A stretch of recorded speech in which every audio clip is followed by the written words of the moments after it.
The Go Radio Football Show with Burger King. Watch live at 5 p.m. weekdays on YouTube. Join the conversation on 0808 17 17 700. Talking Scottish football first. Who's ready for another exciting episode of Scottish football, the Premiership title race? Well, there is another episode just a few days away. 4 games to go in Scottish football's top flight. Is it going to be Hearts? Is it going to be Rangers? Is it going to be Celtic? We still don't know. Hearts 73, Celtic 70, Rangers on 69. Are they out of it already? Will they be out of it this weekend? It's Livingston against Aberdeen on Friday night. It's a long weekend in the Premiership. Dundee St Mirren on Saturday. Falkirk Motherwell Kilmarnock, Dundee United. Then it's Celtic at Easter Road to play Hibs on Sunday and Monday. What a cracker at Tynecastle. Hearts against Rangers. We're going to be talking about the title race, obviously, and you can have your say on 0808 17 17 700. We've had the Player of the Year nominations from PFA Scotland. Today, the managers, and it's Derek McInnes, it's John McGlynn, and it's Gary Naismith of Stenhousemuir, which begs a few questions. The names that were buzzing around my head were Jens Bertel Askew, Neil Lennon, if Dunfermline were to win the Scottish Cup and get promoted. And what if Celtic or Rangers win the title? What about Martin O'Neill and Danny Rule? We have this debate just about every season at this time because these things are voted for so early, and it could all change in terms of people's thinking come the end of the football season. Who wins the title? Who wins the Scottish Cup? It's Rob MacLean in the studio with Craig Moore and Peter Grant, two of the nicest people in show business. Craig, and you're better than Paul as well. Yeah, as long as he's not listening, I think we can say that. Craig, have Rangers blown it? Is their title bid over courtesy of that 3-2 win at Ibrox for Motherwell? They take a huge hit, Rob. I mean, obviously the next 2 games, Hearts away and Celtic away, it's still in Rangers' hands until those games for me have been played. But it was certainly a really disappointing first half. If you're a Rangers supporter, I've got to say I was at the match, Rob, and I thought Motherwell were excellent in the first half. That's probably the best half of football I've seen from any team this season. But there's a bit inside me that was questioning why it took Rangers so long to tactically make some changes. Did that shock you? Very much so, because the game should have been away from Rangers already at halftime. You know, Motherwell, complete domination, and I expected to see a change, and the change that probably I was looking at was basically to get somebody that just pinned themselves to Watt, Elliot Watt. He was a pivot that was able to get things started at all times for Motherwell. Their energy, their enthusiasm, their structure. I thought Slattery and Just also played really good roles in between Rangers' central defenders and midfielders. In the end, Grant, I'm sure you'll probably agree, Rangers became quite reactive in a press. So if you can't be strategic and organised, then maybe it's better dropping off at times. Well, I think I said it a couple of weeks on here. I think Rangers are better when they play with the 2 strikers. But I said last week on here, it's the one game I wouldn't play 2 strikers. Because I've seen Motherwell doing the exact same with Celtic, playing through that wee gap into the midfield. And if you do that and it allows you to bounce the ball and you're not close enough, all of a sudden they're at the back end of you. And it happened so many times. I watched the game, the first half, and I thought Motherwell were brilliant. I thought domestically I've seen their best performance against Celtic at Fir Park, against any Celtic team I've seen in years, at any time probably, from a domestic team. And I've seen the exact same in the first half against Rangers. But I think Rangers are the masters of their own downfall. I think there's an arrogance about them. I say when they play against Celtic, they go direct and they make it really tough for Celtic. Their wide players get tucked in, they win second balls. But any team they try and play out against, they cause their own problems. The centre-backs are too big and too wide. Raskin thinks he's a number 6. As long as if I lift him 100, he'll never be number 6. How can you be arrogant against a team that played the quality of football Motherwell have this season? Well, that's what I'm saying, Rob, because for me, you've got to respect Motherwell for the way they play, and you've got to try and stop them playing. So You've got to have a tactic to do that. So what does the goalkeeper do? He looks to his wide players. If I was Rangers, I'd be saying, well, put it out as wide as you want, because if you cross it in here, we've got two giants in here that should deal with every cross into the box. So you've sometimes got to sacrifice the wide areas. Rangers didn't know whether to stick or twist. They didn't know whether to go tight. They didn't know whether to show them through the middle. By the time they were getting to press the ball, they were getting played round. And listen, Motherwell's play was excellent, but even the individuals at certain times, I think it was just in the middle of the pitch, done a turn one of the times. He went in one direction, turned the opposite direction. He left about 3 players for dead and just opened the full game out. They knew what they were doing. And I think Rangers are better when they don't need to think about it. They go more direct. As I say, the 2 centre-backs then are more central. The team's more tighter together. I couldn't believe that he went with like the 2 and the 2 advanced in front and 2 strikers. Then I thought it was ideal for a Diamonde to be playing behind one of the strikers, whoever the striker is going to be, a Diamonde in there, and saying, right, you get in there and give us that extra legs. You get tight to the midfield to stop you playing. You have to show that respect. And I thought that was probably the thing that surprised me so much in the first half especially, that Rangers didn't do that. And they changed it at half-time and the manager did see it. And you think, when it gets back to 2-2, you think there's Rangers going to win, even though Motherwell are still doing things, but you think Rangers are going to win it. Well, I mean, the 2 obvious questions arising from that game are, why could Rangers not do anything about Motherwell running the show? 2-0 up, could have been 3 or 4 ahead. But when you claw it back to 2-2, even if you're not going to win the game, at least you're getting a point out of it. Yeah. How can that happen? Is that a serious title contender if you let Motherwell score again?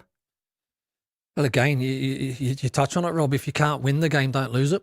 But obviously, Rangers were chasing after pulling it back to 2-2, and they were looking to go and get that winner. And then they were hit again, weren't they? With a counter attack, a sucker punch. There was just a massive the way that Motherwell set up and the way that Rangers had set up, the overload in the middle of the park just gave Motherwell real dominance in the first half. My surprise was, like I said, that it took to half time before any real change happened. Talking about Peter, in terms of, you quite like, or maybe you never like Rangers, but playing 2 up top in terms of, and then maybe this wasn't the game to go 2 up top. And then you look at Motherwell; they don't actually play with a striker. They don't actually play with a striker, yet they have this system. You can see the patterns of play. You can see that they're really well coached, where I still come away disappointed with the result for Rangers, and still disappointed that you don't really see any consistency to matches other than potentially, you go direct, you go long, you win the battles and play off a team's mistakes. I'm expecting a little bit more than that. I'm going to pluck a phrase out of what Craig was saying there, Peter. You can see they're well coached. So why is Jens Bertel Askew not on the shortlist for manager of the season? For me, he's the best coach in the division. Yeah. There's absolutely no doubt that the improvement in Motherwell has been incredible. But does manager of the year not cover coaches, coaches I as think well? I think the manager of the year should come from Martin O'Neill, Derek McInnes and Danny Roll. Whoever wins the league. That's who the manager, for me. Not John McGlynn. No. Because? No, John's done a remarkable job. To get Falkirk into the top 6. And not just that, what he's done since he's went to Falkirk has been brilliant. And I'm a big supporter of John's. But I think the pressure has been on the 3 different types of managers. Derek's slightly different in the respect that he's been leading it from the start, and there wasn't an expectation. Celtic and Rangers are always an expectation. But can I say that loads of people were having, at the start of the season, had Falkirk getting relegated because they were just out of the Championship, and a lot of people said they were going to go straight back down. So to be, but I think, to be in with a chance of qualifying for Europe at the end of it is pretty remarkable. Isn't it? Remarkable. But I'm talking about the way the league's panned out. Mm-hmm. There's no doubt in my mind what manager, because has it got to be the winning league manager if it's that gets it? No, but understand what I'm saying here. The manager that wins this one, yes, for that particular reason. People will say, oh, they've got the most money, they've got the most this. Danny Rowe was he 13 points behind when he came over. Mm-hmm. Derek McInnes has been leading it all the way. Mm-hmm. Martin Neil's been in and out. Yeah. Celtic have had 4 managers. They've no goal scorer. And if he goes on to win the league, I would say arguably to go down as Martin's best ever championship to win. And it's the very reason we should hold off till the end of the season, because I agree with you, but I also can't believe that Jens Bertel Askew isn't. I mean, there are of course other awards. There's the Football Writer Awards, and I would imagine that, Rob? Then, yeah. See, when Russell Martin get sacked. Mm-hmm. He'd a better record at that particular time. So that's the different pressure. He'd more draws and more defeats than Rangers, I think, at that particular time. If I'm 100% right, I think they'd won more defeat than Rangers at that particular time. Mm-hmm. The difference is managing Celtic and Rangers, and the expectation is completely different. You don't get time. Jens went in there in the back of Motherwell not having great seasons, you understand? And it is the best Motherwell team I've ever seen. I played against some very, very good Motherwell sides. Mm-hmm. This is the best I've ever seen. Yeah. And the terrorise. Does that not deserve an award then? Oh, 100%. That's what I'm saying. There's a coaching side of it, but I think there's a different thing when you're winning titles. They lost to St Mirren in a semi-final where everybody raved about and said, oh, they'll go there and they'll terrorise the big pitch and whatever. They end up getting beat 4, was it? So moments like that. What Rangers and Celtic don't have, as you said, is time. But what they do have is money. Mm-hmm.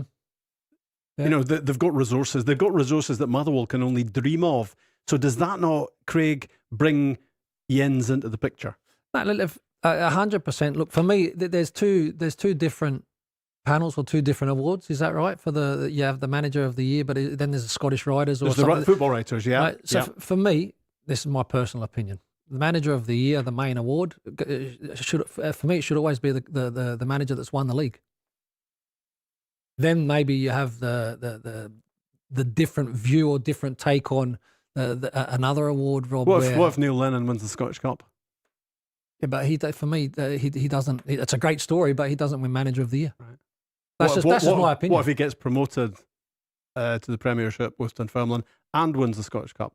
Does that not make him manager of the year? If he wins the league, no problem. Is that harsh for me, Rob? Well, if you want to say that, then Rob, get into the PFA Player of the Year. Why is Negrin not in it? And I'm not talking about I agree with you. Technical or whatever. Yeah, he scored 20 goals in midfield.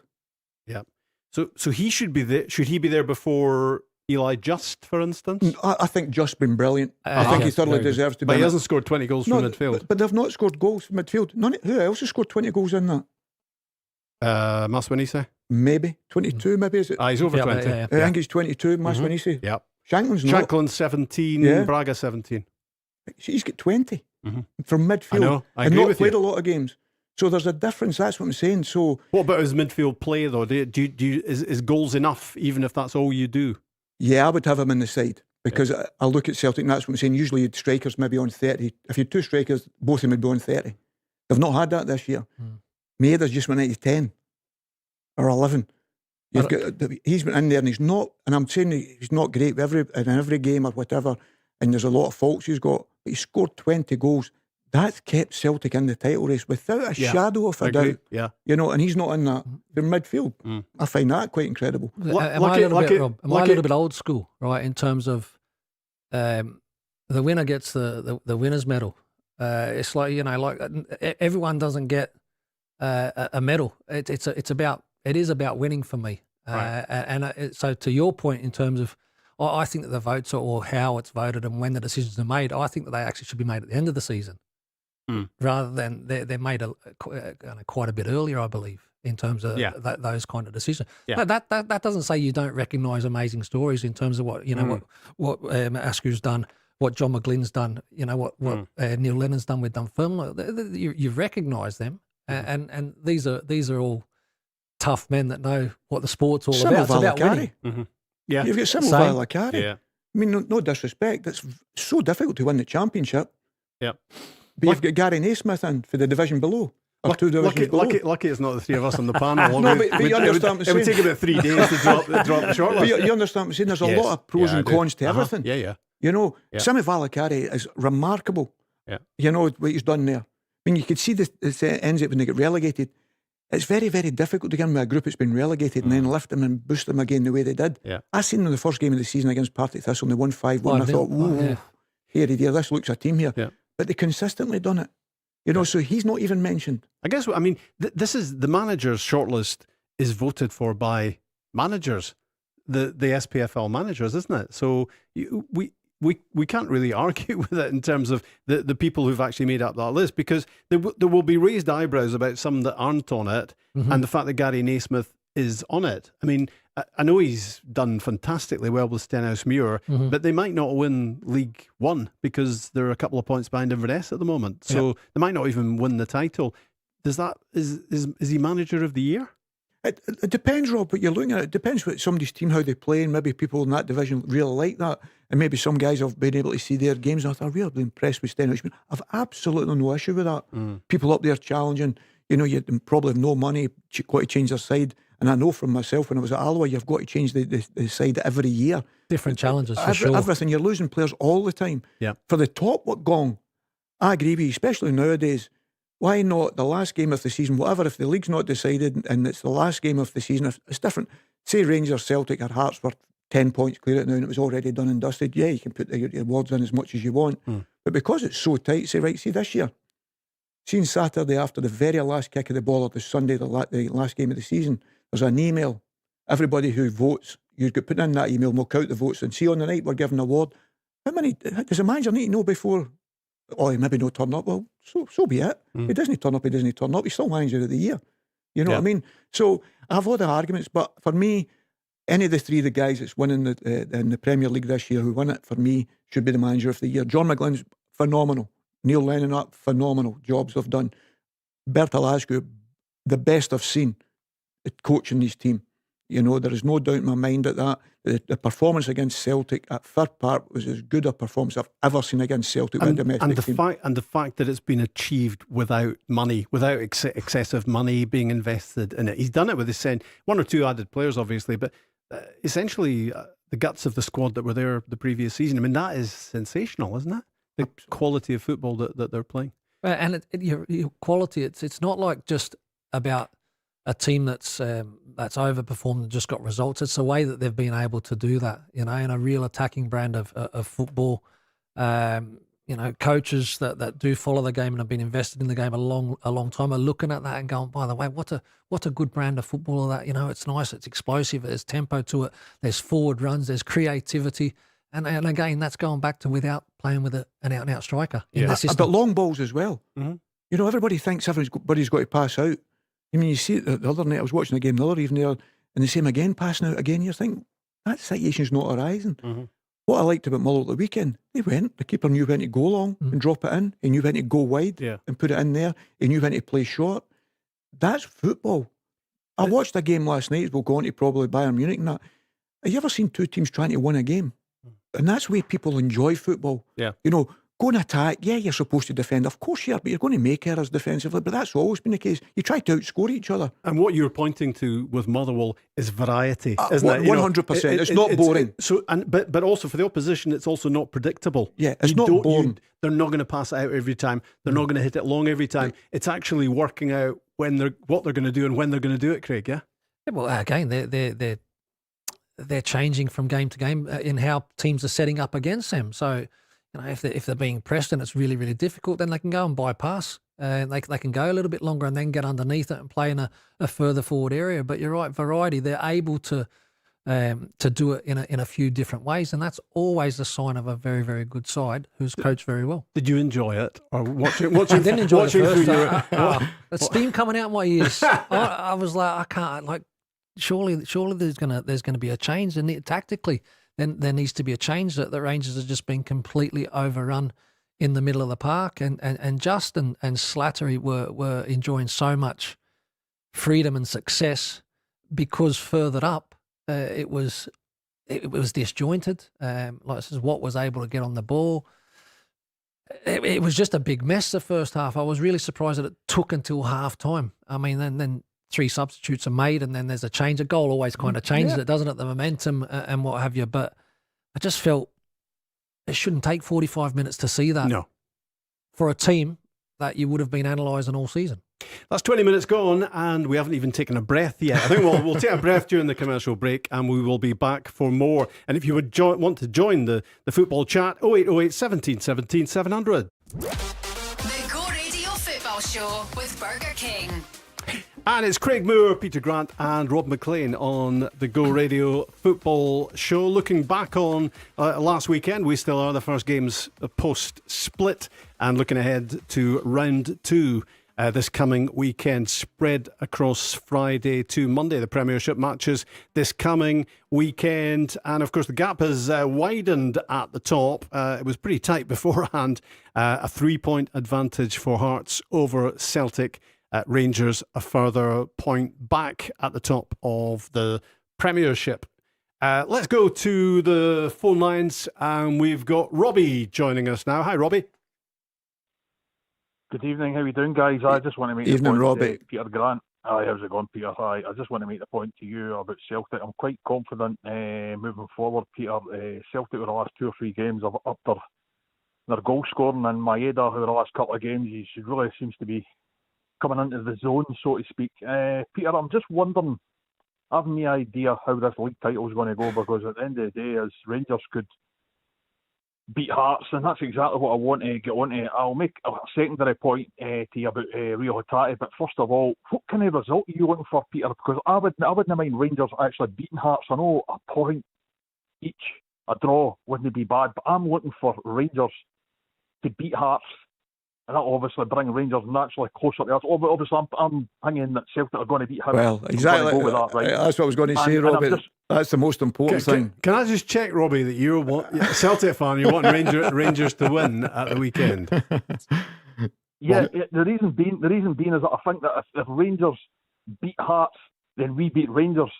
That's really what I'm looking for, because it's just logical. It just brings us, Rangers will become naturally closer to us. But we beat them the following week. Logical is good. What are you looking for here, Peter? What sort of kind of result are you looking for first choice? To put it the opposite way, Robbie, and probably describe it a wee bit easier. If Celtic lose or draw and Rangers lose, Hearts are champions for me. That's the way I would look at it. So that's why it's vital that Celtic go to Easter Road and win. And it's never, and I know people will always say it, but it's never easy. I've never, as a player, as a supporter going there, went to a game and thought, we'll turn them over today. You've got to always work for it. And they'll be hurting after last week. They worked really, really hard. And you can see that in the game against Hearts. But unfortunately, the 2 boys been sent off, obviously. But if Celtic win the game, you've definitely got to look to Hearts losing or drawing with Rangers. Because then, Rangers with goal difference is going to be massive. And that could come right into play. But Hearts have got to lose somewhere along the line. Because what you don't want is, if Celtic go all the way to they play Hearts winning, if Hearts go all the way to the last game, they're still in goal difference is going to be beating Celtic on the final day. And that's the one thing that we suffered in 86, that they suffered in 86, and I would hate Celtic to suffer for it in 26, that's for sure. So Celtic to win, and in the ideal scenario, probably a draw for me. Robbie, you make a really good point about Daisen Maeda. There's just that feeling watching how he played against Falkirk that was back to his best, back to what he does best. I mean, if he keeps that up over the next 4 games, that really improves Celtic's chances big time, doesn't it? Absolutely. I really like how he's coming to the fore here over the last 2 or 3 games, and he looks up for it. But I think that's just what I'm going to get on to next about Rio Hatate and the striker situation to Peter. Peter, I think that, Ian Acho, I actually think that Martin O'Neill has given him the 20 minutes. He's not started many games. I think the last game he started was Dundee United. But I'll tell you what's going to happen. See the last 3 games of the season. I think against Rangers, he's going to start Ian Acho and put Maeda over to the left-hand side. And I think the Hearts game, I just think he's just drip-feeding him back into the team to build up his fitness. I actually think he could have started against Falkirk. But I think it's just, it's the old saying is, you're more prone to get injured if you're on a part for 70 minutes than you are for the last 20 minutes. That's just common sense. You're longer on the part. I think he's going to start against Rangers. And I'm just going to get on to my next point, Peter, about Rio Hatate. I've made a couple of points. I hope you're keeping a note of these points.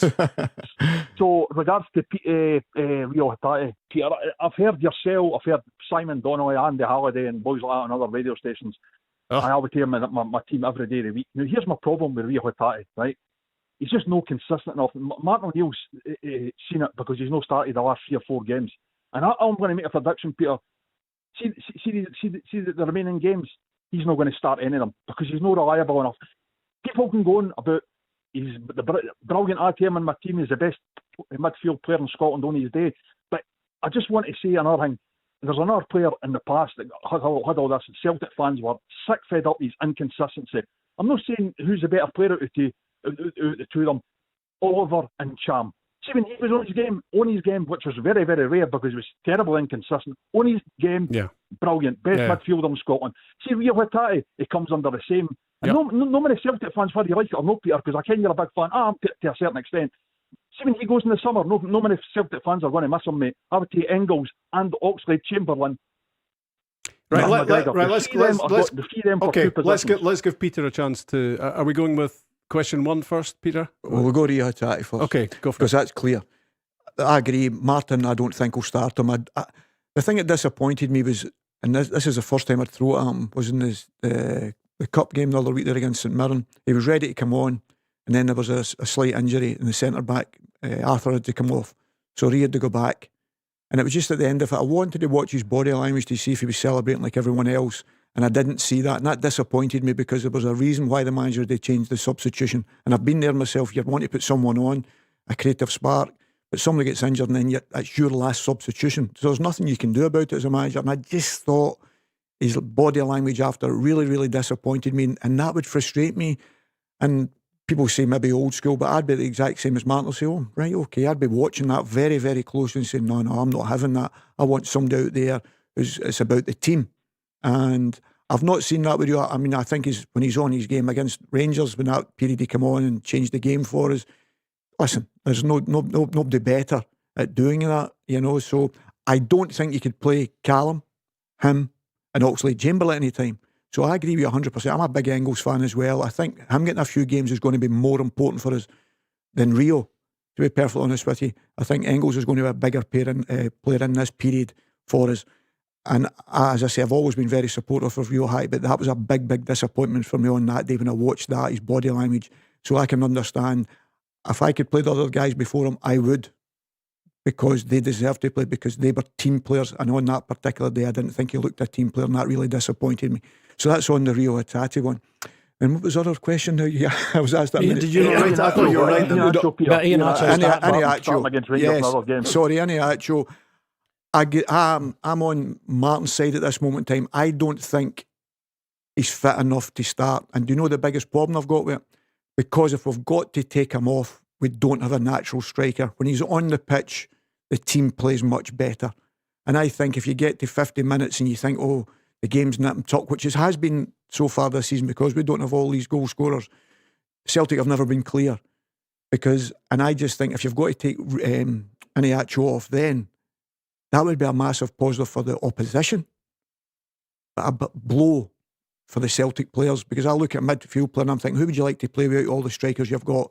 There's absolutely no doubt it's Iheanacho. If it's a wide player and I'm going to put a cross in the box, who would I rather be in the centre of the box? Iheanacho, without a shadow of a doubt. And if that's all of a sudden not there, I think then you have a problem. You're hoping you're going to score. Should they have kept Johnny Kenny as an alternative? Johnny never done anything wrong, but if you've got to depend, listen, it goes back to the start of the season. Everybody thought, I'd keep saying it, Adam Eder should never have been sold. No. At the time. I'd have kept him anyway till they got another strikers in anyway, but they didn't, so they made that decision. Johnny Kenny, I thought it was, he'd done well when he was in the side in the respect of that, but you were never going to hang your hat on a young man. It's like young Callum Osman, everybody thinks because he's done well against the goal that he scored and then done the hamstring, they're all saying, oh, can't wait till he's back. Yeah. I mean, it's incredible pressure for a young man. And Iheanacho's the one that you look at Celtic, and I watch them play, obviously, week in, week out. He's the only one with a natural striker instinct. His movement, his touch, his technique, who's playing along with him, where does he drift off the back? Craig will tell you when strikers drift away from you and then make another secondary movement. Most of Celtic's strikers make one movement and that's it. Mm-hmm. He makes 2 or 3. And that's difficult to mark. So Iheanacho definitely, but I don't think he's fit to start. And it's the exact same, I'd say the exact same with James Forrest. I think James has a big impact, but I think James is the best winger because he takes people on and goes on the outside. But I'm not sure he should start the game. Craig, I'm interested to know what your opinion is. Do Celtic's title hopes, do you think, depend on Iheanacho being fit and available for these last 4 games, the last 4 league games? Because without that focal point, they're going to struggle. Listen, I think Celtic have got good enough players where they're not going to be reliant on one, but I think having Iheanacho fit and available between now and the end of the season is going to be hugely important, Rob. I do probably, again, I'm just thinking about if I was playing in matches and all that sort of stuff, and Iniacho starts and then comes off, you're like that, job done kind of thing. Whereas if he's coming off the bench, you know that you're really under the cosh, you know what I mean? And all the games, I don't think there's going to be many blowouts, Rob, you know what I mean? So there's always going to be something on the line right to the very end, and having strikers and good strikers on the field are very, very important. But it doesn't look like he will be the one that is starting and playing those minutes. But it's a really big weapon to be able to bring from the bench onto the field. Is starting James Forrest, Peter, a mistake? Is he? I mean, it's funny because we were speaking when I was last on the show on Friday. I was actually floating that question about James Forrest having done so well coming off the bench and making an impact. Why not start him? And of course, he did start at the weekend, but I don't think you reckon that's the best way to use him. No, I don't. And the big thing is I can understand why Martin done it, because other boys have done nothing. Connected the week before was really poor. And I'm looking at, you're saying Yang has been probably the best winger we've had, but James is the only one that's like what I would call a natural Celtic winger. As soon as he picks the ball up, he goes at the fullback, he goes on the outside, he delivers in the box. On the weekend, they swing it around a little bit, go for right, because Yang didn't start particularly well on the left. They swing then, or vice versa, and they swing the wingers round. And I'm just think James has that natural speed for that 30 minutes, taking people on, pushing people back, and I think that's what I'd prefer him to be at this moment in time. But in saying that, that's up for the other guys that's not producing. That's why Martin's left with that situation. And that's what I'm saying. If everybody's saying, he shouldn't start, he should start. But I can understand the manager 100%. Yeah. You know why he went for James. But I would definitely keep him and Iniacho as the two players that can change the game or the direction of the game, or score you more goals or create more goals and opportunities for you in that period. If you're 1 or 2 up and you put two on, wow, happy birthday. Yeah. You know, if you're struggling, at least you're not looking to a bench and thinking, well, I'm going to put guys here, I'm hoping to do something. Like Iniacho and James Forrest, you know they're going to do something. Yeah. Robbie, are you still there? Yeah. What? I mean, we're floating lots of questions here about Celtic. Are you believing with 4 games to go? Are you thinking 3 points behind? Are you still believing this can be Celtic's title? Well, see, the thing is, I'm not one of these Celtic fans, Rob, that just says, like, you know, when if an old firm game comes along or a league title's got 3 or 4 games to go, I'm just a Celtic fan, so I'm going to say that Celtic are going to win the league. I'd love to have that mentality. I'm a bit more kind of clear-tinted specs and a bit of a realist, so I'm just not too sure, Rob. I would actually say, I'm actually going to sound like a Hearts fan with what I'm going to say, but see how long they've been top of the league, right? Yeah. For that long, whatever it's been September, Rob. If it was roles reversed, Peter would probably be the same.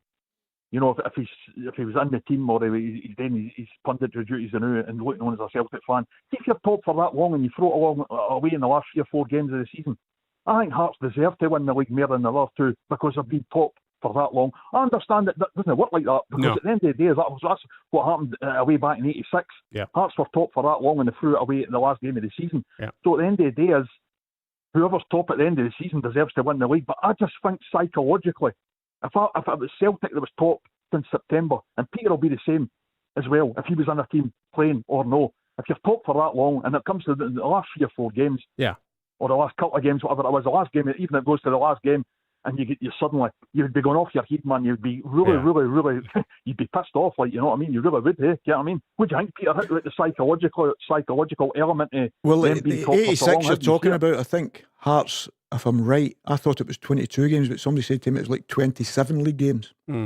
They'd went undefeated. I think we'll substitute the phrase "devastated" for the one Robbie used, just in case anyone's offended. You know, by that. All in all, it was 31, I think, to the cup final because they lost to Aberdeen. Yeah, and it just shows you've just got to keep fighting, and I think that's what Celtic and Rangers have continually done. Hearts have thrown the gauntlet down. Celtic and Rangers have came from nowhere. They were out yet. They were long gone, and then all of a sudden to come back 13 points. That's why I'm saying when people are talking about Danny Rowe.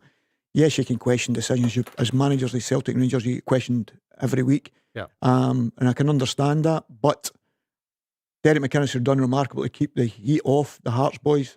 The big thing is now, And I thought maybe on Saturday was maybe the first time they were going to blink when Hibs went in front, but then obviously the two boys get sent off, and you're looking at it and thinking, well, the Rangers result, and then if Hearts lost, then all of a sudden you think it's the last time they've played. And I don't think Hearts had won a game when they played after Celtic and Rangers, and that was the first time they won a game after that. So that was interesting to watch that at the weekend, but nothing's won yet. But I genuinely do believe if they beat Rangers this weekend, that's Rangers gone in my eyes, because I think that takes all that goal difference and all that away. And Celtic have got to win then at Easter Road. There's no doubt in my mind of that. Or I think you could be taking the champions. Burger King. We got Craig Moore, we got Peter Grant, and we've got Rob MacLean off the bench for Paul Cooney today. And making quite an impression, if I have to say so myself. And I realise I have to say so myself, because neither of you were going to say anything. It's not a bad sub, but you know what I mean. You come back for injury. I'm the James Forrest of the Go Radio Show. Socks around my ankles as well. Big games at the weekend: Livingston, Aberdeen on Friday, Dundee, St Mirren, Falkirk, Motherwell, Kilmarnock, Dundee United Saturday, and then the two biggies on Sunday, Monday. Celtic at Easter Road to play Hibs, Hearts against Rangers at Tynecastle. And will we be a lot clearer about who's going to win the title? Maybe not. 3 games to go after that lot. But let's talk about a game just for a few minutes that I think we all watched last night. And one of those ones that if you did miss it, and everybody's boring you senselessly about it today, you're probably a bit peeved that you did miss it last night. I think we've all watched live TV matches, and it's maybe an hour and a half or 2 hours of your life that you won't get back. But that certainly didn't apply last night. PSG 5, Bayern Munich 4, 9 goals, the most ever in a Champions League semi-final. And well, it could have been another 9, Craig. Excuse me. It was 5-4, and there was only 70 minutes had been played. I'm like, oh my God, what's this going to get to? Yeah. Listen, football at the very, very highest level. Like two boxers slugging it out with one another, and that's what I really enjoyed about it in terms of the to-in and the throw-in. But top level, I think a huge decision in the match that puts PSG 3-2 up. The penalty. Yeah. The handball rule, Rob, it's hit the defender's leg and then popped up and hit his arm, which was at one stage behind his body and just out. For me, that's not a penalty. That was a real rough decision for Bayern. And who knows what that does to the complexion of the game? I mean, right on half time. Yeah. Right on half time. But, Kvaratskhelia, I think I said that right. KK, I'll go for short. But the Georgia, I tell you what, again, big moments and taking those. He's sensational, isn't he? Oh, he goes all right, Rob. Yeah. he goes all right. But again, there's so many talking points. The quality that was on display. I think I go back a long time, 2004, 2005 Champions League final. Liverpool, AC Milan. AC Milan 3-0 up. I was on the way to the airport in Vegas, thought game was dead and buried. And we know what happened in that game. Liverpool pulling it back. That was a kind of excitement and level that we seen last night, in my opinion. So the question is to you, if you want to let us know what your favourite football match ever is. I mean, it might be one that you watched on TV. It might have been one that you were actually at. 0808 17 700. So are you saying that wasn't necessarily best game ever, Craig, for you last night? Best, most entertaining football match ever? It's definitely right up there. It's in your top 3. Yeah, there's been some really good, but at Champions League level, Rob, no, that's probably at this stage of a competition, it's probably the best I've seen. Yeah, there's just a quality on both sides.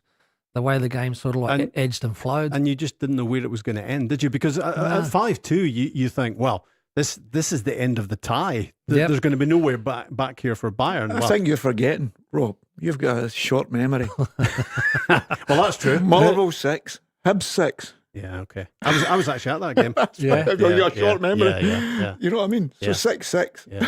Yeah. What else can you ask for? Yeah. Well, maybe a bit better quality football, possibly. But, listen, I know, excitement. What did everybody go to a game for? Yeah. And the biggest thing I tell you, if I was talking to young players today and you were in a dressing room It was the work ethic of both sets of players was incredible. Yeah. They were trying to stop each other from playing. They were pressing, but they weren't 5 yards away. They were a half a yard if they were lucky. Try to put pressure on the ball. Somebody go out to bit it with a little bit of magic.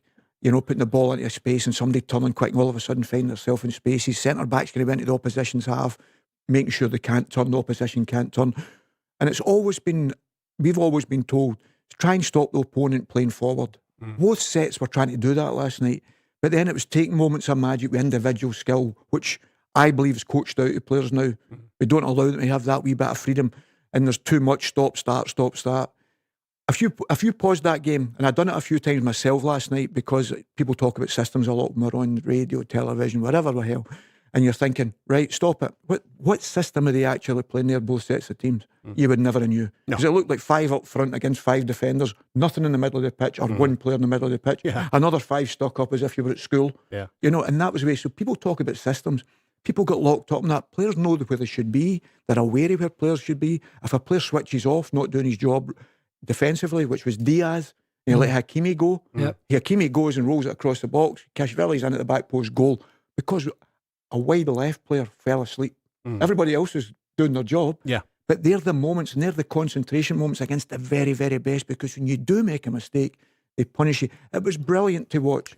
I'm going to forgive Diaz just because of the goal he scored. What a pass from Harry Kane. But the touches, the composure, the little shimmy, and then the bending it into the top corner. Yeah, it wasn't. But again, It was actually Craig Moores. Oh, very good. Mine's definitely over the bar in the stand, and nowhere near that position anyway.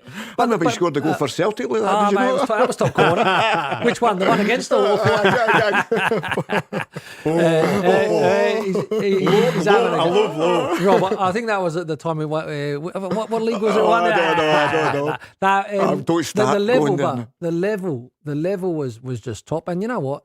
It's great to see. And sometimes in football, we're always looking for, what the mistake was, or it was his fault or whatever. Sometimes it's just nice to be able to applaud fantastic football. Yeah. And that was the case last night. I think for a lot of it, just like it says, football at the highest level, players with that confidence, and Peter, you touch on it. You talk about systems and all that. What you've got is every single player that is out there is brave enough to get on the ball and can handle it. Yeah. I like the response from Vincent Kompany in the aftermatch interviews, where the interviewer said to him, you must be a bit upset about the defending and everything. And Vincent Kompany said to him, well, what do you want? You've just had a 5-4 in a Champions League semi-final. Fantastic football, tremendous goals, brilliant attacking play. Are you wanting to point the finger at defending after that? And you'll be talking about it all over the world, that particular match. That's how good it was. But that's why I'm saying about teams, people being bored with people passing the ball back, no matter what level you are. People want to see shots, crosses, tackles, action in the box. Goals have always came from mistakes, predominantly, or a little bit of magic. That's never changed. But now it's boring to watch. I watch the Premier League in England, and for the first year, I probably can say I've turned a lot of it off. I'd rather watch something else, football-wise, because it's became boring. Yeah. It's like a chess match. Like, let us sit way back here, and then if we win the ball, let's run quickly forward. Right, okay, I know that's a tactic, can be used. But supporters are there to be entertained. Go and get the wingers. I hope the next guru, and I said it last week, I hope the next guru that comes in has got normal right wingers and normal left wingers to go and take people on and put crosses in the box. Midfielders running into the box. Strikers being in the box to score goals. Because that's what people come to see. That's what excites you. 2 teams tried to win last night, not to keep possession. Yeah. And that was, for me, was the big... And that's 2 of the best teams in the world by a country mile. And you're right, what they said after, Enrique's was even better. He went like that. He said, we'll probably need to score 3 goals in Bayern as well. Yeah. And he wasn't joking. He said because of the way they play. And plus the fact, Harry Kane could play for any team in the world as a centre-forward. Yeah. There's a proper centre-forward. When the ball drops at his feet, you think that's in the back of the net. Yeah. That's the way he is. Penalty kicks, he's brilliant at them. He can drop off now and play the sort of Teddy Sheringham, what he used to do. He can do all that. But you talk about a striker hanging your hat on. I think you said earlier on, Rob, did you not say it's 100 goals between 3, the front three? Elise, Diaz and Harry Kane. Well, Harry Kane, that was 54 for the season for him last night. Ridiculous. Yeah. So there are 3 figures, Craig, between the 3 of them, the front trio for Bayern. top notch. And by the way, and Elise. Oh. This boy's just got quality oozing out of him. He's so elegant, isn't he? Oh, what a player! Yeah. I mean, it's not a top three, in terms of an attacking force I'd like to come up against. No. You have a few sleepless nights before and after. Yeah. So Craig mentioned the Liverpool comeback against AC Milan. For you, Peter, where does that come last night? That game last night in best games you've seen? Oh, I know the game Craig's talking about. It was a wonderful game because you were all sitting there thinking this is a dead rubber now. Been 3-0, and then you watch it and you're just thinking right away when Liverpool score for sure. But Rob, I can watch a 0-0 and think that's brilliant because tactically, and I don't mean that, I mean tacking, maybe the goalkeeper's been outstanding. I look at the World Cup final, France-Argentina, was as good a game as I've seen. Right. And Mbappe and Messi and all that. That was as good a game. But yeah, again, it was two teams that were knocking the ball sideways. They were looking to play as soon as they got an opportunity to play forward, which I always thought the best teams have always done. You go to Arsenal under Wenger, you go Manchester United under Sir Alex Ferguson. Manchester United could score in 4 passes, sorry. It'd be thrown out into the midfield. Midfield would turn it, go wide to Beckham. Gary Neville would go and overlap. He wouldn't use him. He'd cross it in the box and somebody would be across the front post goal. Yeah. That was the way it was. They'd done the exact same when Rooney and Ronaldo were there. Yeah. It was unbelievable and exciting to watch. You always thought you were in a game and then all of a sudden you were 4 down. I mean, last night you're talking about teams playing without fear, aren't you? I'm just wondering, could that impinge on the World Cup? Could that give us something special in the World Cup? Because there are quite a few of the top European teams now playing in that sort of style, that sort of with freedom, with abandon. Sort of, could that happen? Could that infiltrate into the World Cup? Listen, I think it can. I think that there's that much pressure now on managers, especially with international football. You get to a World Cup, you get to an Asian Cup, you get to all these major tournaments. Go and express yourself. Go and play with no fear. That's more the way of thinking at the moment, Rob. So hopefully that means a very entertaining World Cup because there's going to be unbelievable quality there for sure. There's an omission or two. No Italy again. I mean, so there's some players that won't be there. But I think it will be an entertaining World Cup. I do believe that teams are going to have a go. I mean, the lesser teams, of course, they're going to be maybe dominated at times for majority of games and all that. But they'll still throw bodies forward. Yeah. They'll still be positive and they'll still try and. That's what we want, isn't it? Take the handbrake off. Well, you're talking about that, Rob, the World Cup, and I'm talking about who you think's favourites. I would say England, unfortunately, one of them. But I look at France. You mentioned Elise there. Uh-huh. You mentioned Dembele, who was playing last night, and you've got Mbappe. Yeah. There's not a bad front three, is it? No. Yep. So that's why they can play on the front foot, because they've got that quality. They can run away from you. They can beat you technically. Yeah. And you've got to use these players to your advantage. Yeah. They're fantastic to the manager of that. Now you just have the midfield and everybody else that can feed them. Yeah. Although when I talk about freedom football at the World Cup, I'll still be reasonably happy if Stevie Clark plays a back seven against Haiti, and we win 1-0 with a goal in the 93rd minute. That'll do. Rob, see, even and Peter, even that the top level, we're in 5-4 last night, and a game of chess kind of thing. It still is a little bit like that, but it's just played at a far higher level. So, the attacking players are always looking to try and get isolated 1v1 versus defenders, and then they'll go and try their little bit. KK, I'm going to go back to KK and not Kvaratskhelia. His goal, it's just individual brilliance. Yep. It's top level players that just back themselves in areas where you can take risks, and I think it's unbelievable. I think in terms of younger players and developing players and all that sort of stuff should be allowed that freedom to go and express themselves, but understand the structure of the team also. Yeah. Hopefully you watched it too. It was some game last night. It was PSG 5, Bayern Munich 4, and there's still a second leg to come next week. There's a second leg to come on this show as well. 60 minutes are under our belts. We've got another hour of talking football coming up after the news. The Go Radio Football Show with Burger King. Watch live at 5 p.m. weekdays on YouTube. Join the conversation on 0808 1717 700. Talking Scottish football first. Who's going to win the big individual prizes come the end of the season? We've had all the nominations now in terms of PFA Scotland. Obviously, the football writers will have their own nominated players. In terms of young player from PFA, it's Barney Stewart, Finlay Marshall, who was on loan from Aberdeen at Arbroath, Luke Graham of Dundee, Mikey Moore, who's made such a big impact at Rangers. The 4 players, 2 from Hearts, 2 from Motherwell, that front pairing of Shankland and Braga.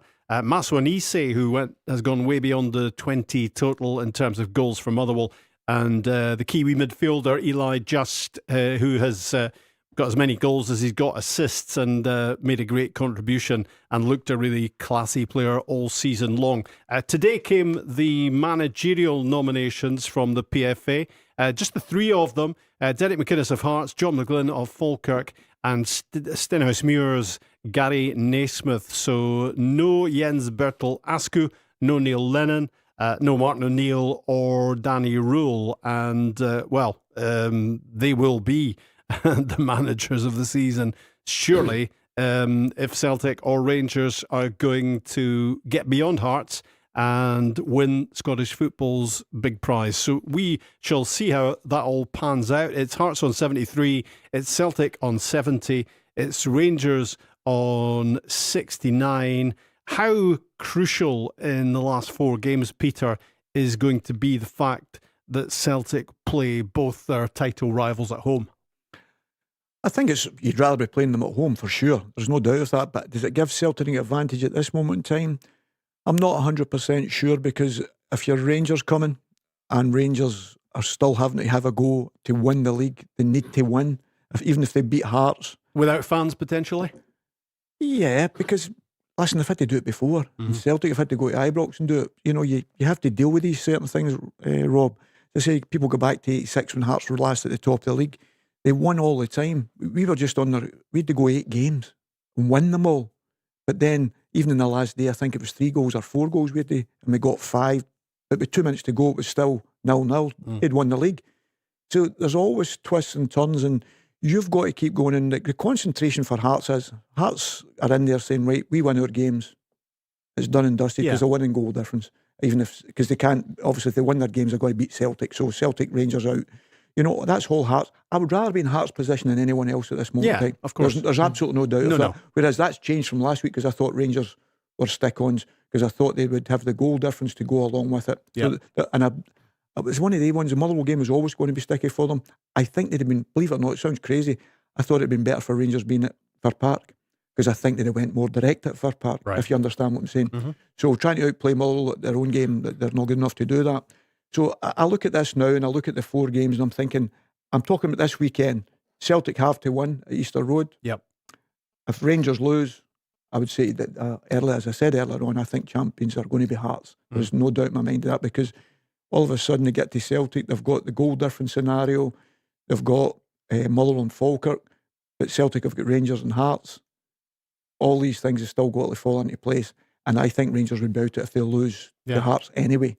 You were at Celtic Park Yes. at the weekend. I wasn't there, but I did hear the atmosphere as the game got underway, and it sounded to me like unity was back. It was brilliant, and even before, outside the stadium, the players were welcomed in, and walk on in that prior to the match was as good as it's been. There's absolutely no doubt of that.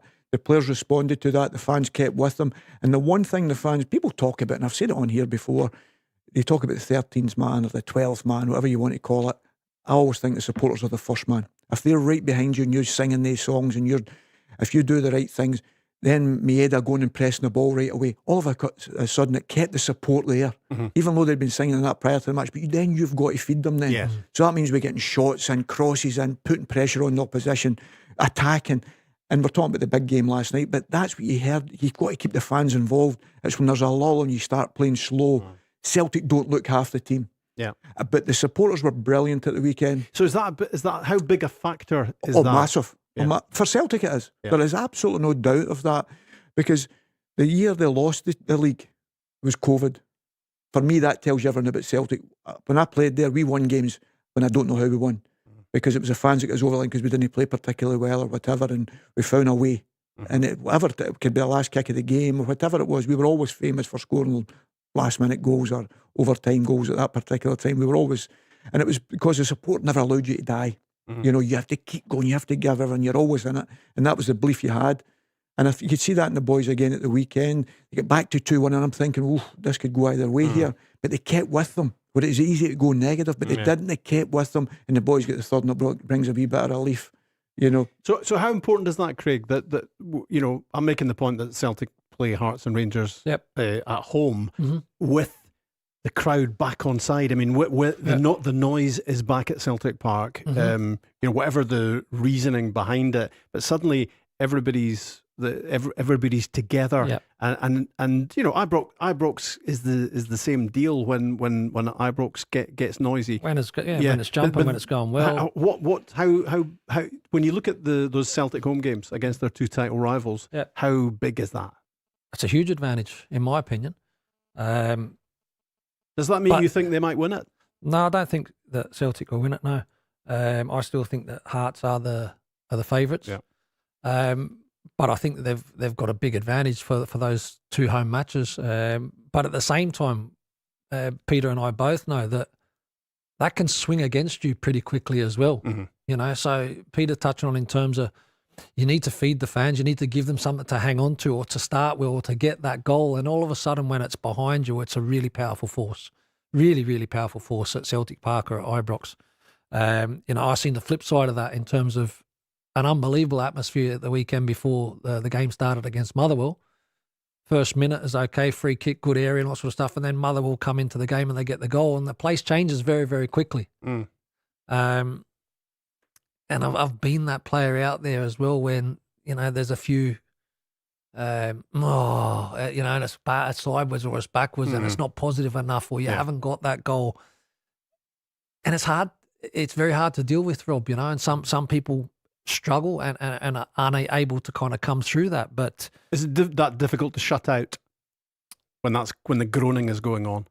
Yeah, again, look, I mean, I went through a period where I got it probably 15 months solid. And it's a horrible feeling. Lucky you, I got it 15 years. 15 years, no, but it's a horrible. Yeah, it really is a horrible. Obviously, also you were young when you come into the setup as well, Peter. How old were you at that stage, Craig? I was 2021 and playing out of position. But who's going to give up that jersey? You want to go and represent and play for your club. Yeah. And I was no different. And although it was at times playing out of position, there's not a chance I'm going to say to the manager or Walter Smith at the time, you know, I don't want to play. That's not my position. You want to run through a brick wall for the team, for the football club. But I kind of suffered a little bit during that process because I wasn't necessarily showing my best because I was out of my position, you know. So they're really, really tough times, and it's easy.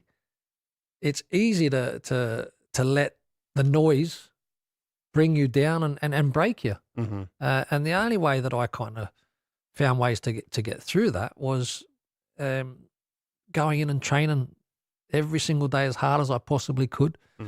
Had really good support within the football club, people supporting you, getting behind you, still selecting you. You've got to be mentally strong to come through that, haven't you? Over 15 months. Otherwise you can't survive. And again, was that the making of you?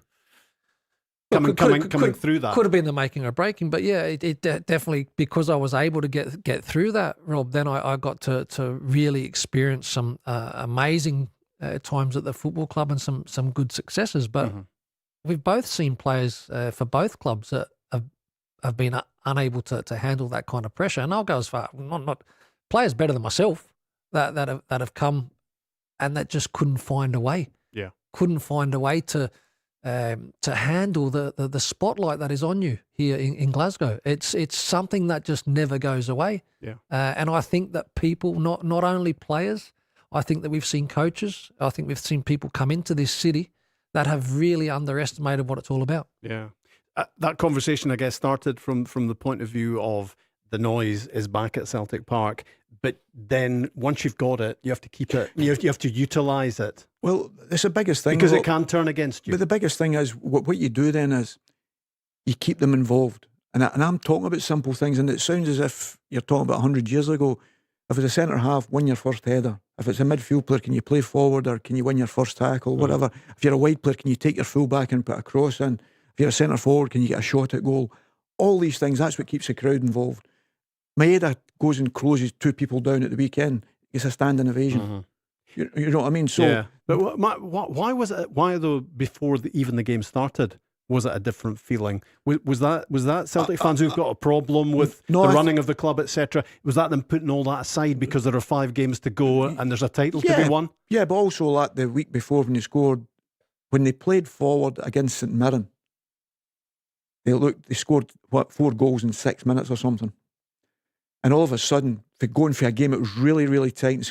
Probably dipped in St Mirren's favour, actually, to all of a sudden score 4 goals. Because they put James Forrest comes on, puts crosses in the box, and he actually was in the box. Celtic are playing Celtic way. Wide players taking people on, strikers in the middle of the box, midfielders getting tight. Do you think that's the spark? Oh, 100%. At Celtic Park, honest to goodness, you were always told every single day, if you've got an opportunity to pass forward and you pass to the side, go and run round the park. That's what you were told every day. If you were a winger and you didn't put a cross in the box and you had a chance to cross it and you turned back and passed it back in. How many laps did you do, Peter? That's how quick you could do them. Exactly. That's how it was a fact. No, but it was a fact. And if the wingers didn't cross it, but with centre forwards being in the middle of the goal, and if they missed, they would give themselves sit-ups or knee jump. Andy Walker was one of them. Would be giving their high knees to themselves, punishing themselves because they had that desire to score in training. But that wasn't put inside you, you know. That's what you've got to do. This is what you do. As wide players, you've got a licence to lose the ball. Yeah. Too many of them pass the ball now. Fans want to see that. And it doesn't take a lot to excite the fans. They just want you to say you're playing with a purpose, making it difficult for the opponents when they've got the ball. When you've got the ball, try and make things happen. That keeps them there. They're always up for the game. Yeah. But then when you've got them there, that's when you've got to make sure. That's why the opposition, Jimmy Steele used to come in, God rest him, old Jimmy Steele, the old Scottish masseur, used to leave toilet rolls at all the way dressing room. A big box of toilet roll. And you know what I mean? Yes. They'll be ready they'll need all Aye, because and they left the door open so they would see the green and white hoops. Yeah. You know, as if, well, let's frighten them on their way by. Let them know who they're playing. Psychologically, it was all things like that. So when you've got Celtic Park the way it was at the weekend, singing Walk On and the fans, the noise they were making previous to it, the opposition should be like shaking themselves. Yeah. Too many times it's been too easy for them. Yeah. We're talking atmosphere, Craig. So what was the atmosphere at Ibrox? 2-0 down to Motherwell. It wasn't a good atmosphere. Again, you start to hear, the comments coming from people around about you, and all of a sudden from an enjoyable afternoon, you can hear desperation in the voices, in the shouts, in anything that wasn't positive. They're on top of the team, and then it becomes really, really difficult, Rob. So that's what I'm saying. It can 100% it can work for you because there's nothing better. And I've had some amazing games, days, nights at Rangers where the supporters who when it's bouncing and things are going well, but they do feed off of moments and they feed off of energy. And it's important that you're able to kind of give that. And if you're at home and all of a sudden you're 2-0 behind and chasing and not really seeing much of the ball and being dominated, it can turn sour very, very quickly. But listen, I think what you've got now is I do believe, listen, Rangers and Celtic have been there for the taking this season. Absolutely. That's why Hearts are in this position. But at the same time, you've got to applaud Hearts for the consistency. They've been there a long, long time. I think you've got 3 very experienced teams here now where I don't think that there's going to be a huge sway in terms. Listen, home atmosphere and all that sort of stuff. If you get that goal, it's great. But I don't think you're going to see a major slip in terms of a car crash kind of situation where it just kind of twists really, really badly. I think Hearts have been really solid. They've got a threat up top. They're hard to beat. So for Rangers this weekend, it's a real tough place to go, Rob. Yeah, it's a real tough place for Rangers to go, and I wouldn't be surprised if that ends up being a draw. I think Hearts have got that bit between the teeth. They've got so much to hang on to, but at the same time, they've got players there that can really ask questions. Yeah, and atmosphere comes into play big time at Tynecastle, which for loads of people is their favourite stadium. Yeah, but that was my questionable. If you're a Celtic or Rangers player, then it would be Ibrox and Celtic Park. But aside from that, just the fact that the stands are so close to the pitch, Tynecastle is something special, Peter. But it was also, I thought, that was maybe the question I threw earlier in the season, talking about how the Hearts supporters were going to respond to difficult times. You know, if a Celtic or Rangers had played prior to them and they weren't winning in the matches, because they won a lot of games, as you know, recently 1-0 at home against the so-called lesser teams. I think they'd 4 in a row, didn't they? Against the so-called lesser teams. And I was wondering how the supporters were going to be at that particular time, because that can have an effect. And I mean, the supporters had been over the course in '86, the older ones, telling the stories to the ones that have never seen the league being won and whatever. So I was going to be interested to that, but they've handled that ever so well. But it just shows you the difference between Celtic, Rangers and Hearts. I'm looking at it there and I'm saying Celtic are supposed to have not had a good season this year. They've won the game the same amount as Hearts. They won the same amount. You know, Rangers have lost less than Hearts. That's the difference with Celtic and Rangers when we talk about pressure. It comes along with that. There's an expectation to win things every season, not just one trophy. You're going in for a treble. That's what you've got to try and win domestically. So there's a different pressure comes with that. So there's a pressure on you consistently. Cup ties, you name it. So that never fades and dies. You know, this is a new ride for Hearts. Remember, they were fighting relegation, was it 2 years ago? You know, or last year? Well, last year they were bottom of the table at one point. Exactly. So all that's a completely different swing. Nobody had expected this. And people can say Celtic have not had a good season, Rangers have not had a good season. Fine. But you've got to be willing to take part in it then. And Hearts have been willing to do that. And they've kept going. But as I say, it's interesting. That's the different type of pressure that comes along playing for Celtic or Rangers. There is nothing like it. And people say, oh, but Celtic have been over the course before. Some of the players have. Some of the players haven't. No. So it doesn't matter. But Peter, also you're talking about, and again, Hearts have earned the right, to go into the last 4 games top of the table, because they've been consistent all season. But you touch on, I mean, I think Celtic, when they've won the league the last couple of times, lost 4 games, lost 3 games. That's what's opened it up, you know, in terms of giving Hearts the opportunity this season. Rangers underperformed initially. Then I think since Danny Riehl's come in, I think he has done a good job. I still think it's going to be short this season, if I'm being totally honest. I think Hearts have shown, Rob, that there is some steel in there. You know, going behind against Motherwell, coming back and getting the right result. Okay, you know, the derby there against Hibs. Going behind against Hibs. Hibs lose a couple of players. Okay, you've still got to go. You've still got to go and get that goal, get that lift, to then go and get that winner. And you can see what it meant to the players and the supporters at the end. So they're going to be hard to peg back. Because, listen, records, this, that. You got players that go out there and are absolutely desperate to try and do you know, what nobody's done for a long, long time. Yeah, absolutely. That can be really powerful as well. 41 years since a team outside Celtic and Rangers won the title, and 66 years since Hearts did it. Is this going to be the time, or what can Celtic and Rangers do about it? We're talking football till 7. The Go Radio Football Show with Burger King. Yeah, with Craig Moore and with Peter Grant and Rob MacLean, and another good half hour of football chat to come. So 0808 17 17 700 if you want to ask us something, ask them something, or say something to them, tell them where they're going badly wrong. We're heading into another crucial football weekend. I mean, it's just been incredible. It's incredibly exciting, Craig, isn't it? And it's maybe a bit sad that in about 2.5 weeks it's all going to be over, because you just kind of wish, well, maybe you wish that Rangers were 20 points ahead every season, but it's been a lovely change this season to have this 3-way battle, and it means that there are just more games potentially feeding into who's going to win the title. What it has done, Rob, is certainly created a lot more interest. There's no doubt about that. Like it says, internationally, do you think? Yeah, I think there's a lot more people that are paying attention to the league now, because you know they've seen such dominance for a long time in terms of what Celtic have done in recent times, and they normally tend to hear whether it's Celtic or whether it's Rangers. And now you know to have Hearts in the mix and having a real chance to be successful this season, it definitely has gained interest from markets that have normally been fairly quiet on the Scottish game.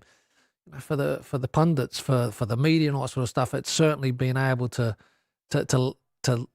lend to different angles on a week-to-week basis. So it's been a good season. It's been an unpredictable one for me. And like I said, I think that being honest, I think that Celtic have been off the levels that they normally at. I think Rangers are still going through that rebuilding kind of process, and probably kept and stayed too long with Russell Martin. We've got the Nancy and the Martin factors, aren't we, that have played into the season very much. So. And kind of Hearts are just going about their business and been there for a long time. We've had some great stories with Motherwell, as we've touched on, in terms of a wonderfully coached team. You can talk about Falkirk in terms of their season. It's been one of those ones where we've been allowed to talk about so many other things. Yeah. I think the biggest thing you can look at it, I look at the top 6 and I can say to you, every game that you're going to talking about, we're sitting here talking about, we think that'll be the result. But it wouldn't surprise me if it was the opposite result in the top 6. All the teams that deserve to be in there, they've all performed really well, as in the Falkirks, the Motherwells, the Hibs. Celtic, Rangers are probably been below the levels that they're expected of them. Hearts, for where they came from to where they are now, is incredible as well. But when I look at the fixtures, we're sitting here coming, I'm not sure. No. When you're looking at that top 6, you can say the same for the bottom 6, but we'll concentrate on the top 6. And I'm looking at it, I'm thinking, there's not one easy game there. No. Because everybody's deserved to be there with their performances. You talk about the young player here, talking about Barney Stewarts and all that. That's an unbelievable story. Going out to Dunfermline on loan and then all of a sudden coming back in the international setup. Yeah. And that's credit to the manager and his coaching staff, and the players, obviously. But that's why I'm saying I get to look at every fixture and I think, that's a tough game. Are Hearts sustainable as title contenders, Craig, do you think, moving forward? I mean, Rangers and Celtic have had a shocker in terms of recruitment. They've had a shocker in terms of choice of manager at times. So the season for both has been in disarray at various times. They've been in recovery mode. You would expect both to get things sorted out next season. Who knows? So can Hearts hang on in there? Are they a one season wonder? Because the old firm will move into the overtaking lane next season. What is the future for Hearts? Yeah, listen, I believe that they will be overtaken again next season. I think that Rangers and Celtic, who both will have a lot of work to do in the summer, in terms of the squads, because they will change. But I think that it'll be a lot different a story next season. How much more are Hearts able to add? I know they've got the data analysis and all that sort of stuff with Tony Bloom and the likes. But they're on the radar now also. So I see things going back next season to what kind of has been pretty much the norm in terms of Rangers and Celtic going head to head. But for Hearts, again, it's a challenge for them, isn't it? To do it. Well, it's a challenge to recruit again, to move up a level again. Well, to keep improving, to keep progressing. I mean, Peter, in our playing days, I've seen. I mean, Motherwell had a dash. There was Kilmarnock that had a dash at one stage, and so you would get a performance in one season from a team, and you go, they were really, really good, finished in third or what have you, but were unable to go on with a job. I mean, what we would like to see is teams that can continue to go on with a job, because I think it makes it a far better league, if I'm being honest. You look down at the bottom there, like Aberdeen in the bottom 6, that's for me is ridiculous. Yeah, and nobody's talking about a 16-team league at the moment, I don't think, because this one's been pretty entertaining. Yeah, but you talk about recruitment, Robin, which is a big thing that Hearts talk about. Finlay wouldn't have been there if Derek didn't fight for him to get there. No. And he scored, what is it? I don't know how many goals. 7 goals or something he's had this season for his set plays, but he's defending as well. It makes Hearts such a better side. His 2 centre-backs have been excellent. Yeah, and it's a reminder that we talk a lot about the Norwegian second division and where Hearts have plucked players from, and that is a great bit of recruitment. But don't forget what's under your nose. 100%. And that's where Rangers and Celtic have gone horribly wrong, isn't 100%. I think Braga's been outstanding. I would give him Player of the Year because the reason I would give him Player of the Year is because he kept producing when Shanklin was out of the team. Yeah. And I always feel when he's on the pitch, he's capable of doing something. I always feel that when you see him in the box or someone going to drop or he's going to get a penalty. If you're a defender, you can't take your eye off him. You know, you're always aware of him. And if I was coaching against him, I'd be aware of him. You know, killing the spaces that he's not going to allow to play in. And he's always busy. So that's a great bit of recruitment. I think it's always down to, you don't worry. People don't know the names. Go back to Ange. People didn't know the Japanese lads. They all come in, wow. Matt Riley, everybody turned their nose up. I knew Matt because I'd coached him for 4 or 5 years. Yeah. And I'm thinking, I know he can play. The biggest thing is, can he keep fit because he had injury problems when he was a kid? But I know he can play for Celtic because he can handle the ball all day long and he can see pictures. You know, he's got a wonderful left foot. So we know that.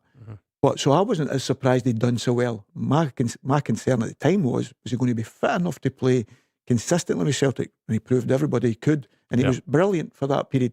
So everybody was questioning that because it was 1.2 million or whatever it was. Nygren this season, for all people talk about recruitment, Nygren has got 20 goals. Yeah. Was he 1.2 million or something as well? Yeah. So that's what I'm saying. It always comes down to recruitment. Who can we put into this team? Celtic desperately need a centre forward. Yeah. No or two. Well, exactly. 3 probably. If they're playing with 1 now, you're right. It used to be you'd have 4 centre forwards. That used to be make sure you had the top quality. And I was fortunate enough. Every Celtic team probably I played in always had goal scorers, you know, but we were blessed with some of the best. So you were always that. So you know you would outscore the opposition. Could you keep them in at the back? That was a problem. You know, the Rangers team that I played against, Ali McCoist, you knew he could score. So if you knew the result came in, it was 0-0 late on, the 1-1-0. It was usually McCoist that scored. Yeah. That was the difference. And that's what won your leagues. It didn't necessarily how well you were playing. So that's what I think Braga's done brilliant for Hearts. You know, he's kept them alive. You know, he's kept them doing something different. He's kept them bubbling till Shanklin came back. You know as what I'm well, saying? You know what I mean? And that's why I think recruitment's always been massive. Yeah. But it always is massive. And you know that. You know the time and you know when players have got to move in. And it's not necessarily because it could be one of the fans' favourites, but you feel as if, I need to move him. One, it's the best time to get the most money for him. Yep. But we've already got somebody sitting there that I know can come in and near enough be similar. Yeah. You know? And that's part of the road, and it's never easy. But there again, they've shown that you can do that. You can go to it. Don't turn your nose up anywhere. Because certain managers and certain clubs play a certain way. Yeah. So don't forget, that never changes. But I mean, there's no doubt that snobbery in the transfer market has held Celtic and Rangers back in recent seasons where they've missed some pretty obvious ones that have been screaming out, that have been playing domestically, rather than looking, you know, for obscure transfer targets elsewhere. Do you think Rangers and Celtic are learning those lessons? Because, you know, there's a fair chance Motherwell are going to be dismantled in the summer, no matter how much they want to keep some of their guys. Yep. You know, so who would you like to see of those players? Maybe 1 or 2 at Falkirk as well that have really shone. Philip Lissat on loan from Swansea has looked a really good defender for them. The Motherwell ones we've spoken about in the show earlier on. Luke Graham's done well. Will Rangers go? Will that be part of their strategy in the summer? Yeah, listen, I think that for many years there has been that kind of looking past what's what's maybe not here, looking beyond that. There have been players I think that have I think Shanklin, when he was on a free, potentially going on a free, was an absolute no-brainer for Rangers. Yep. And that never happened. But I think there's some qualities that you need to tap into for Scotland. And I think that a lot of the times maybe clubs have gone into qualities, Rob, that haven't translated. Here, if quality, of course, is very, very important. But you have to fight. You have to want to compete. You have to show that energy and consistency on a week-to-week basis. Good habits. And then you need a little bit of luck along the way as well. You need to stay fit and you need to stay healthy. But supporters here just love people that are going to fight for the jersey. Yeah. And and I've seen, even I've been involved in foreign players and all sort of stuff, and the balls, they know it's going out, and they think a little bit differently, so they don't necessarily go and chase that ball. They just stop and save their energy. And you've seen that, Pete. Yeah. Whereas, the one that goes and chases that ball, knows it's going out and slides and just misses it, gets an unbelievable applause from the supporters. Yeah. They appreciate your effort. You can be unbelievable, you can have not such a good game, but as long as you leave it all out there and you give it absolutely everything, then you've got a real chance of thriving here in Scotland. There's loads of markets you can look at. Yeah. But you need to really tap into qualities that are important and that have shown for a long, long time are very successful here. Yeah. I mean, we've mentioned already Barney Stewart, one of the nominations for Young Player of the Year. I mean, he's a Scotland under-21 player already. There's talk about him for the World Cup. For me, that's probably a little bit premature for him. But compare him to Chermiti at Rangers, not in terms of style, physique, quality, but goals.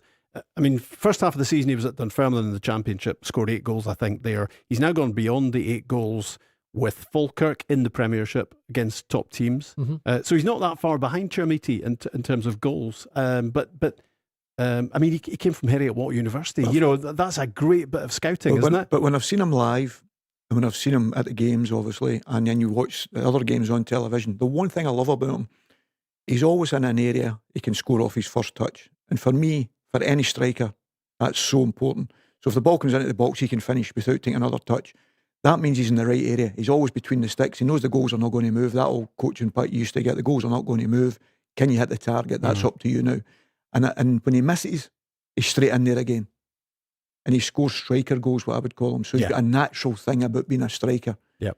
And I always think then, okay, Falkirk have done fantastically well, but you'd always think that Celtic or Rangers are going to create more chances. Mm-hmm. That's what you were always led to believe. So Celtic would go, Brian McClare, you know, you watch Motherwell, Andy Walker, Motherwell, you know, you'd go to clubs like that to take their players off them. Take the best players. Because of the strikers. Yeah. There was no shame in that. They were excellent players. Mm-hmm. You know, I look at it, I'm looking at, in recent years, you talk about 2 midfield players I believe could have played for Celtic, was Miller and Ferguson. Mm-hmm. You know, I think both of them could have played for Celtic. Yeah. So there's no getting away from that. If you go and ask the question and they don't want to come, fine, no problem. But you've got to ask the question. And I definitely think they'd have gone to been Celtic players and made Celtic stronger at a time when you're talking about saying, right, we're thinking of moving Rio Hatate out. Okay, well, there's Lennon Miller. Mm-hmm. You know what I'm saying? That's the way you've got to think. That's your job as a bringing recruitment in. And actually somebody's doing the work for you in a way. Motherwell are putting Lennon Miller in the team aged 18. He's captain probably by the time he's 19. Yep. He's one of the best players in the Premiership by the time he moves to Italy. So you're actually allowing a Falkirk or a Motherwell to sort of road test players in the Premiership, which makes the decision that much easier. You're not taking a big gamble on somebody who you don't know whether he can actually blossom in that league because he's already been in it. And played against you. Yeah. And played well against you, against your top quality players. In that role, you're going to play him. Yeah. Not just once and get that bit fortunate he played well today. Yeah. That was a consistent thing. Yeah. And that's what I'm saying. Well, you've got to be willing to take that chance. So I'm looking 18 months ahead. Well, I'm going to sell Rio Hatate, get top dollar for him, bring Miller in now so he knows what it's about, so he's ready to step in. Yeah. He's ready to play because he's playing games, and he would have played games in that period. But the consistency, the levels that you're asked to do, and the demands of Celtic is draining mentally, not just physically. It's draining mentally. So all these things come in. I'm looking at, and I wrote a name down here. I wrote Josh McPake. Hearts have just signed him. Yeah. He's been around the block how long? That young man. I think he's a terrific young player. He's 24 now, and he's really exciting. Yeah. You know, I think it's a great signing for Hearts. Yeah. Because I think he's exciting. I watched him. But then I think to myself, why is nobody signing him prior to this? Because, okay, he's done really well at St Johnstone, but I'm thinking prior to this, I always liked him. Yeah. I always thought he'd something about him, you know. Maybe it was that consistency, but that is wingers for you. Yeah. You know. But I'm delighted he's got an opportunity because I've always liked him and I thought, that's a great signing for Hearts. You know. And he's done really well and he's done fantastic at St Johnstone and he's got the move he's want. Now it's the consistency he's got to show. Can he play for somebody now that people are going to be expecting to challenge him for a league next season? They may be getting into his champions. He's got to try and push himself into the team and playing a team that's expected to go again. Yeah. I think the point is that there's no harm in looking in the Slovakian third division and fair play if you can pluck a little gem out of there. Yeah. But don't miss what's actually happening at the end of your nose. But there's there's a lot of things though, Robert, like that you need to consider, because sometimes as well that maybe they have looked at something that's supposedly under their nose and all that, but then the numbers blow out.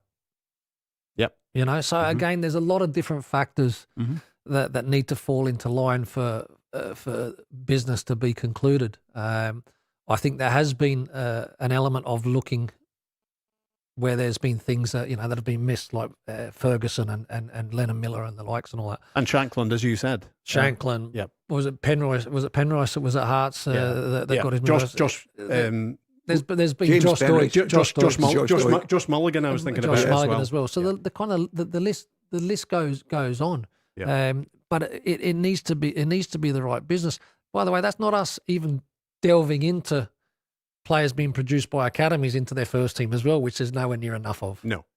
So recruitment's very, very difficult, right? You get it right, everyone loves you, and it's amazing. And Celtic have done well for a number of years in terms of that project type of player where they buy low, they sell high. Rangers need to be better at that. I think that you'll start to see more business where Rangers are executing and being better at, for example, Morelos and Kent, which were bad financial stories. Hearts again with their model, But again, I think it's about bringing the right players in, Rob. And a lot of the time as well, it is those kind of unknowns. Yeah. Who knew Elijah Just? I know exactly. Well, I'm looking at. I just wrote a couple of names down there, and you're talking about homegrown. There's not enough young players play football. There's too many substitutes. I've kept saying that all the time. And so that's a massive problem we've got. We've got to eradicate that. So there should be no subs apart from maybe two. Apart from if the first team want to keep the amount of subs, fine. Everybody else, the youth teams and everything, should be down to two. Yeah. So there are a lot of more games getting played. I look at it and I think to myself, Rocco Vata and Ben Doak. And you think Celtic's wingers, and I know Celtic wanted to keep both these boys, but you think of the Celtic wingers that they've had, would they been as impressive as them? And the money that's been wasted. You understand what I'm saying? Yeah, I do. So sometimes you've got to take the gamble on young players. I mean, I get my debut because somebody was ill. That'll not happen now because you'd need to have 25 shot in front of you because that was the squads are 25 now. I get a phone call to tell me, listen, you need to come in. Get down here. And then you're playing over at Ibrox. Yeah. So all of a sudden your career starts. Yeah. These boys are never going to get that chance. No. So I'm saying, you look at that and you look at Ben Doak and Rocco Vata, I'm thinking, I really liked them when I seen them as young players, but you've got to give them something then. Don't play them one game and say, well, you've got to sign a contract. I'm not saying this happened at Celtic, but I've known this has happened in England. If you don't sign a contract, because we thought the days were long gone. Yeah. If you don't sign a contract, you're not playing any games, or we'll give you a game in the first team for 5 minutes and then you think, all right, we'll give you a contract now. No, where's my game time going to come? Because I think that's always important. And I look at these two boys and I'm saying, are David an impact for Celtic? I have absolutely no doubt in my mind. Yeah, exactly. We're watching them myself. I could listen to you two for hours on end. It's just as well, really, isn't it? We're talking football till 7. Go Radio Football Show with Burger King. And here we go, heading for another mouth-watering football weekend, you would have to say, in the Premiership. And obviously lots of issues in the lower leagues as well. St Johnstone have won the championship. Playoffs coming up. Could Dunfermline do the double? Could they get promoted and win the Scottish Cup against Celtic? It's Lennon against O'Neill, talking of mouth-watering. So in the weekend gone by, we had Dundee United winning comfortably in the Tayside derby at Tannadice. We had Rangers 2 down, back to 2-2, losing 3-2 in the end at home to Motherwell. We had Hibs and Hearts 2-1 to Derek McInnes and his team in the end, having gone behind early, and then Hibs saw 2 red cards.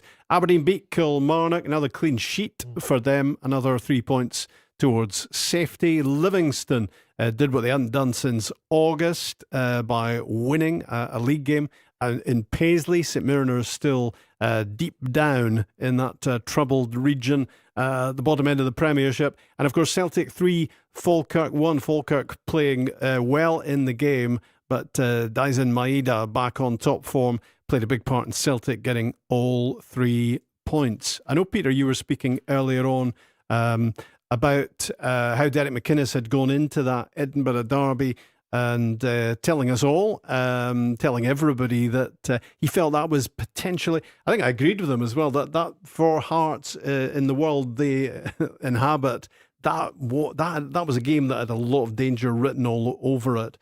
For him, it was maybe the most difficult of the post-split fixtures. He said, which could, you would say potentially play into others' hands in terms of upcoming. Well, you've got to follow that through. When you're coming out with statements like that, saying that's your hardest game, it's very unusual to say that when you've still got Celtic and Rangers to play. But he's right, because by the time they get to Celtic, they maybe have won the league. That's the difference. So this weekend again becomes massive, because if Rangers beat them and Celtic beat Hibs, all of a sudden you're thinking Rangers could, and it sounds crazy, Rangers could come back as favourites again because of the goal difference again. Yeah. The situation that arises there, because then all of a sudden there's a little bit of nervousness comes in. Hearts have got Motherwell to play, and we kept talking about there's no easy games. They've got Falkirk, where people will be expecting them to beat Falkirk.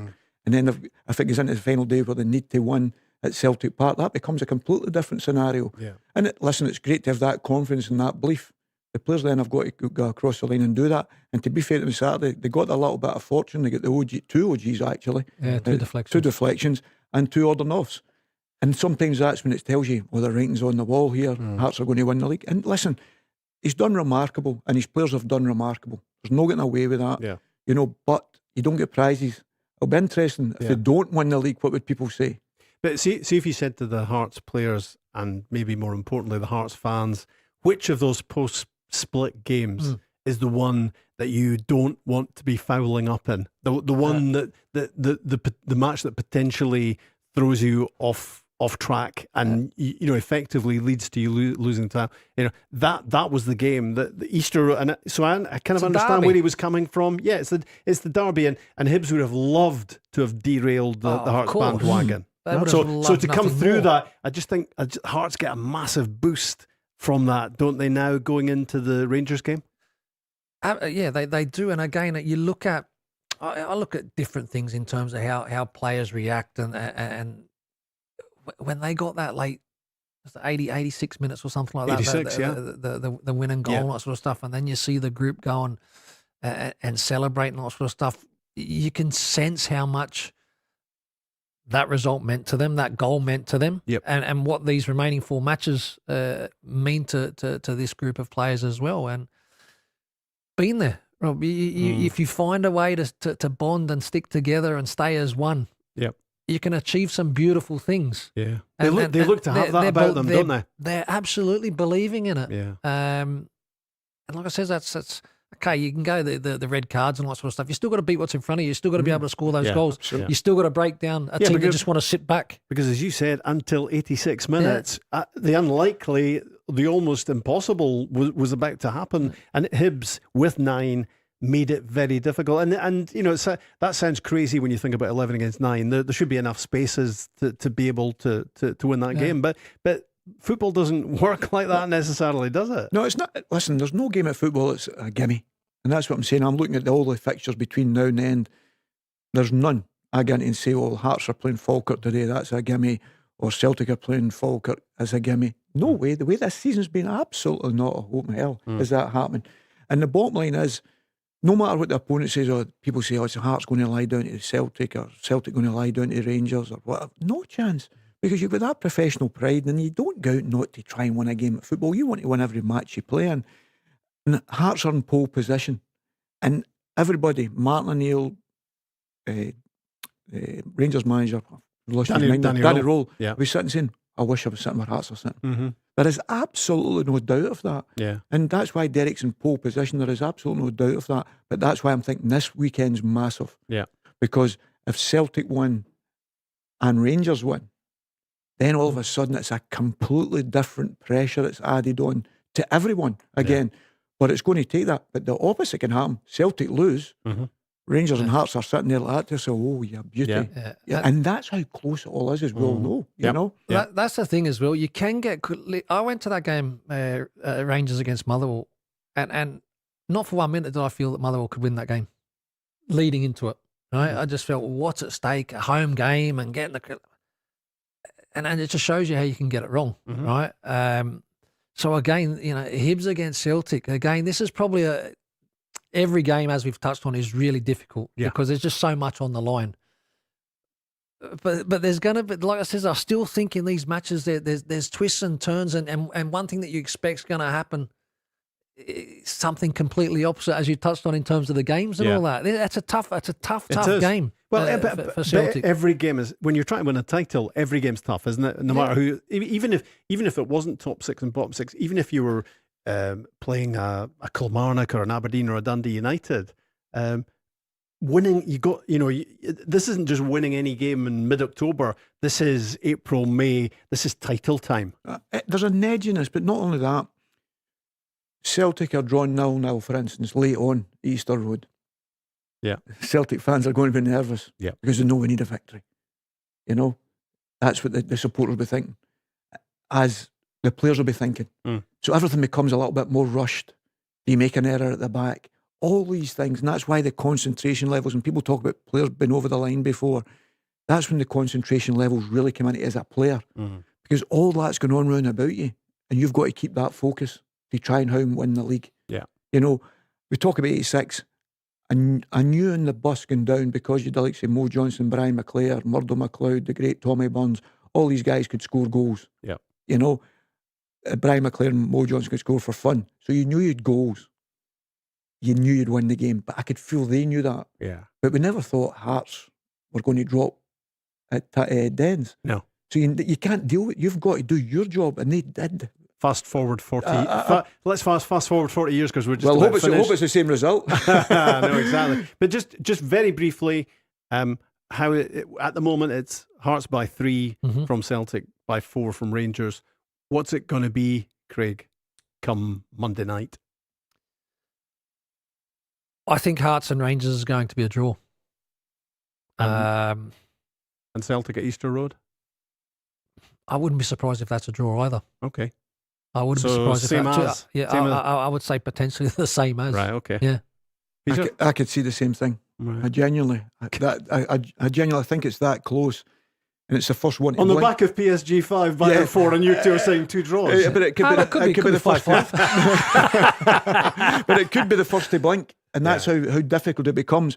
But and listen, I hope it's on the football field. I hope it's not a decision maker from we've got to make VAR or anything like that. I hope it's a decision for all the teams involved. I hope it's a football decision that's going to be made. Because I've been really critical of VAR and whatever. And I hope that doesn't come into play in any of the games. And I hope it's the football that settles it. That's all I'm looking for in these last 4 or 5 games. You know what I mean? So that's what you're looking for. Peter, thank you. It's a pleasure. Craig, thank you. Cheers, Rob. That's been an enjoyable couple of hours. Have a good Wednesday evening.